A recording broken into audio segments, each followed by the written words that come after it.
Already toasty in Mount Shasta. Here is the nutshell version of why Donald Trump is the way he is. It's so easy for me to understand, and I've just written another complete book about it.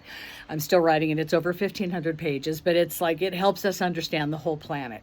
So people like Donald and my ex, John, they were born with what my ex called a leg up.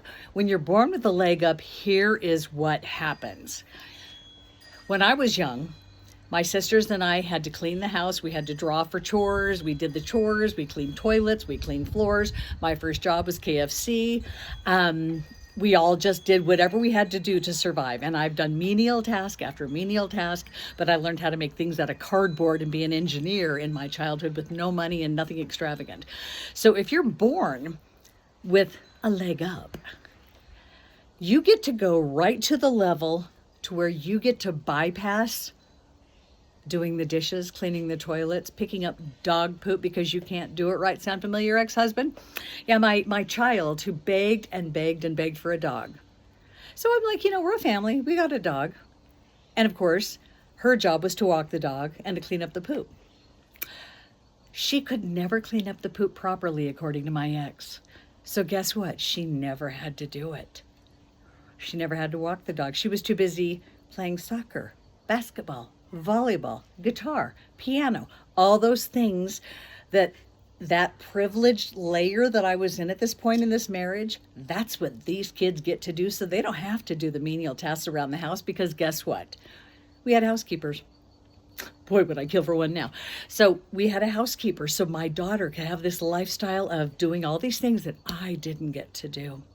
And at that time, I'm thinking I'm doing the right thing, but then I'm watching, realizing it's wrong, but it is what it is. We are where we are. So why is Don the way he is? He was born way up with a leg up. And when you're born with a leg up, you go visit grandfather, father, whoever the patriarch is who's telling you how to live. And they are looking down at you and they're telling you, you're not going to ever amount to anything. You're garbage. You're pond scum. Good luck. You'll never be as powerful and as cool as I am. That's the puffy guy talking to the little kid, the power baby that they want to intimidate and make angry and make strong. So it grows up and beats the shit out of anything to get its way. Sound familiar so far? So people like that. The thing is, and this is what I want you to really grasp, is, and I have a cruise ship analogy which comes through a lot in this book.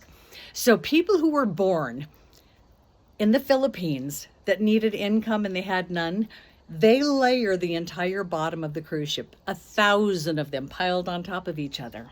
Okay? There's the low level. The middle of the ship, that is when you have the people who, if they book way in advance an inside cabin, they might get bumped up to an obstructed view. So they don't have money, but they just want to go on a cruise. You have all these levels, and then you've got the 18th through the 22nd floor.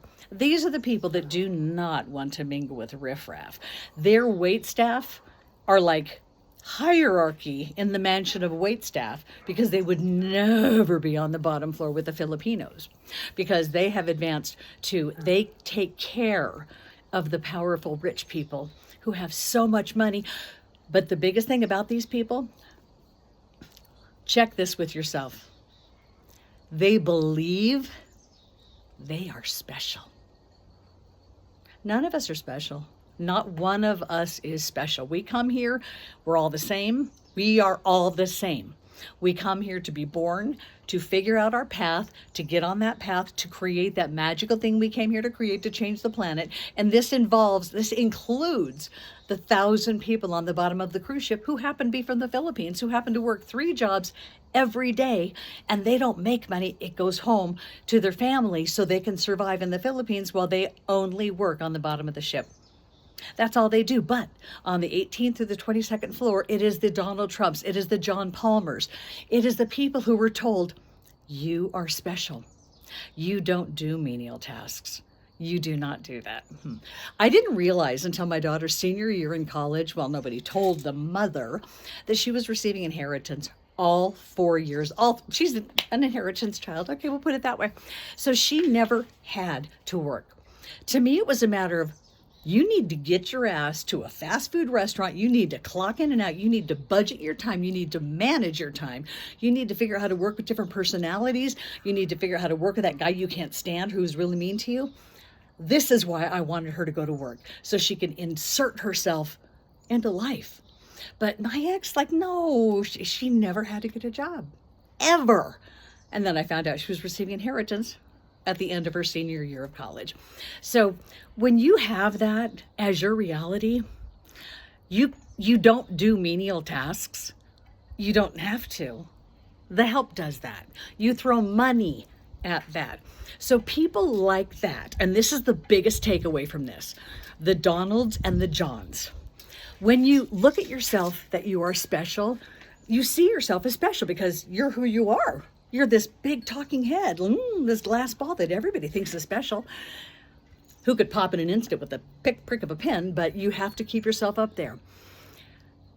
You honestly don't, you don't see, you cannot comprehend a person like me who had to grow up making cardboard dollhouses and had to grow up knocking on doors seeing if they wanted to buy Christmas cards with their name printed on it, because you had everything. So when you have everything, you don't know what it's like to struggle and suffer and go without.